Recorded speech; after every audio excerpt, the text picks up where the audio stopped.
उम्मीद करता हूँ कि आप लोग बीपीएससी के लिए बड़ी तन्मयता के साथ पढ़ रहे होंगे। 12 फरवरी अब बहुत दिन नहीं है, चूँकि परीक्षा केंद्र आपके दूर हैं, इसलिए आप एक दिन पहले जाएंगे, यानी कुल मिला के 1 सप्ताह का समय आपको मिल रहा है पढ़ने के लिए।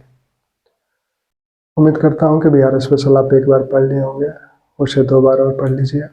इस बीच आप कुछ नया पढ़ने का प्रयास मत कीजिए। जो चीज़ें आपने पहले से पढ़ी हुई हैं उसको ही रिवाइज कीजिए, क्योंकि बिहार के पेपर में 5 विकल्प होंगे, साथ में माइनस मार्किंग, यानी बीपीएससी बहुत ही सटीक ज्ञान की अपेक्षा करता है।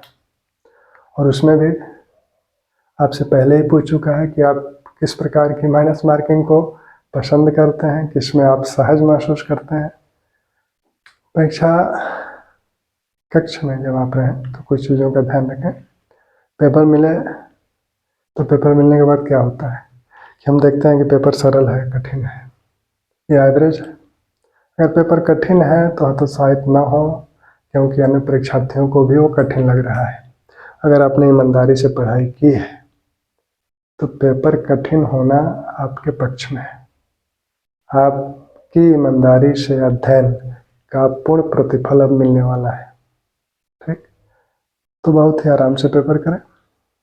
अगर पेपर सरल है तब और सतर्क हो जाएं, क्योंकि सरल पेपर ये कह रहा है कि आप फूंक फूंक के कदम रखें, क्योंकि सरल पेपर के संदर्भ में एक भी गलती क्षम्य नहीं होती है।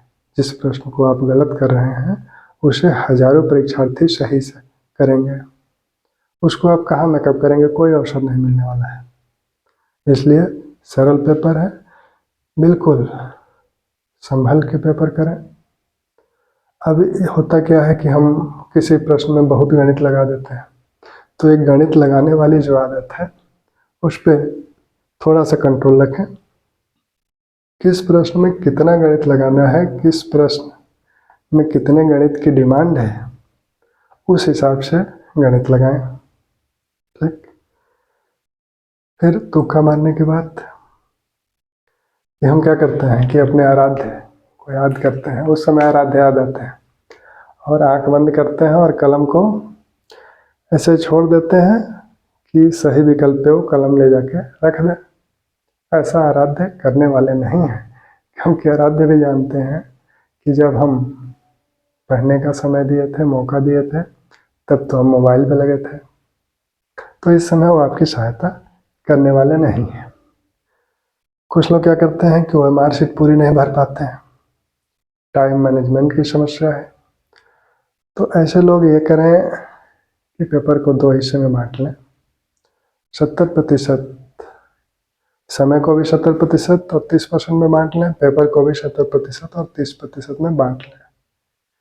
70% में आप 70% जो प्रश्न सही कर रहे हैं, जो प्रश्न आप कर रहे हैं उनको पहले भर लें, फिर 30% प्रश्नों को करिए और भरिए, जिससे ये जो स्थिति आती है कि हम प्रश्न करके भी भर नहीं पा रहे हैं, उससे हम बच सकते हैं।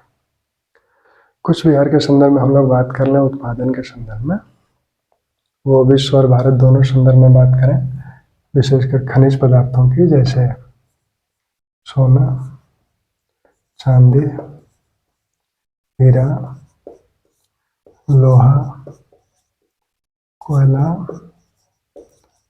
तांबा, बॉक्साइट, विश्व संदर्भ में भी और भारत के भी संदर्भ में मैग्नीज।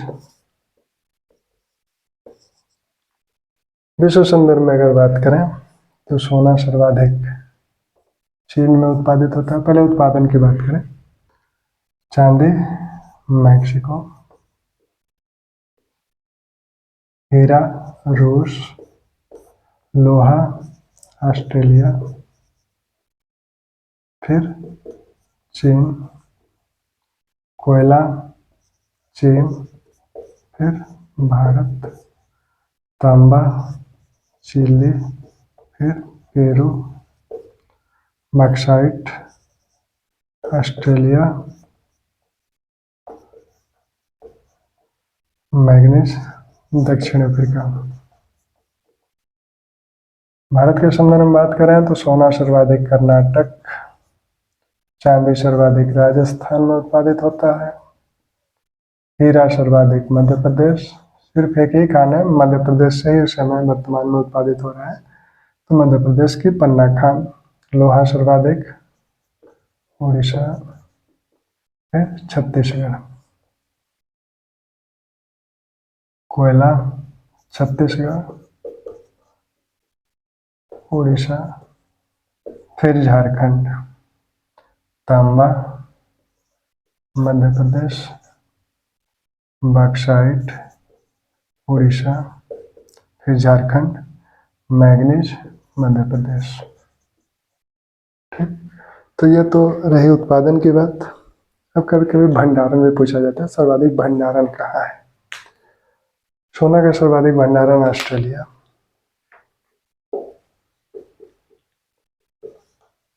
चांदी का सर्वाधिक भंडारण पेरू, हीरा का रूसी, लोहा का सर्वाधिक भंडारण ऑस्ट्रेलिया, कोयला का सर्वाधिक भंडारण अमेरिका, फिर रूस में सर्वाधिक उत्पादन चीन और भारत में हो रहा है।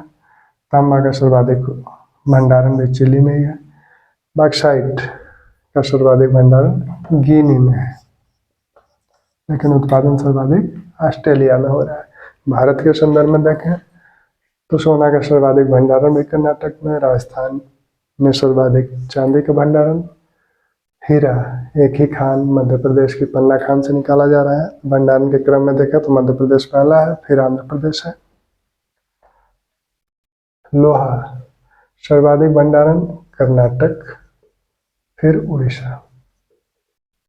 ठीक, कोयला सर्वाधिक भंडारण झारखंड, फिर उड़ीसा।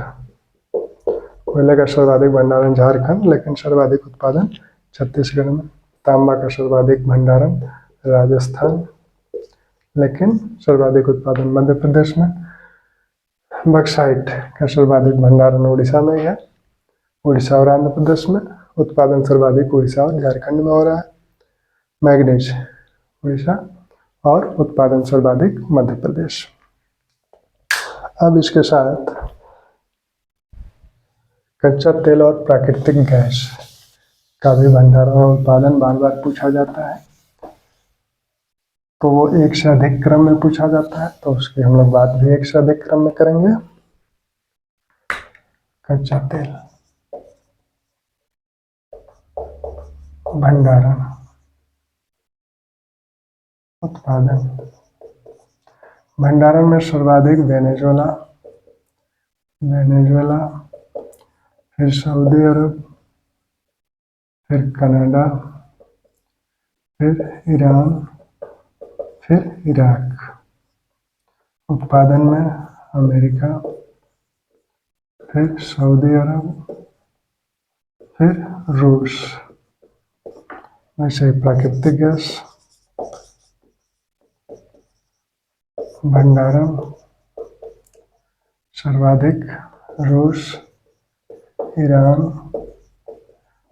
कतर। उत्पादन में यहाँ भी अमेरिका पहले स्थान पर है, ध्यान रखिएगा। यहाँ भी अमेरिका पहले स्थान पर है, फिर आपका रूस है, फिर ईरान है। ठीक, तो कच्चे तेल में सर्वाधिक भंडारण वेनेजुएला, सऊदी अरब, कनाडा, ईरान, इराक। सर्वाधिक उत्पादन अमेरिका, सऊदी अरब और रूस। प्राकृतिक गैस में सर्वाधिक भंडारण रूस, ईरान, कतर, और सर्वाधिक उत्पादन अमेरिका, रूस, ईरान। भारत के संदर्भ में अगर बात की जाए तो कच्चे तेल का सर्वाधिक उत्पादन भारत में अपतटीय क्षेत्रों में होता है। अपतटीय क्षेत्र क्या है? जो समुद्र तट से दूर समुद्र में, जैसे बम्बई हाई है। सर्वाधिक उत्पादन राज्यों के दृष्टिकोण से देखें तो सर्वाधिक उत्पादन राजस्थान, फिर गुजरात, फिर असम। ऐसे प्राकृतिक गैस के संदर्भ में देखें तो राज्यों में सर्वाधिक असम, फिर राजस्थान। ठीक, तो ये कुछ खनिज संपदाओं के उत्पादन और भंडारण संबंधी बातें। बिहार के संदर्भ में इस बीच जो भी हमें महत्वपूर्ण लगेगा आपके साथ शेयर करने का प्रयास करेंगे। ठीक।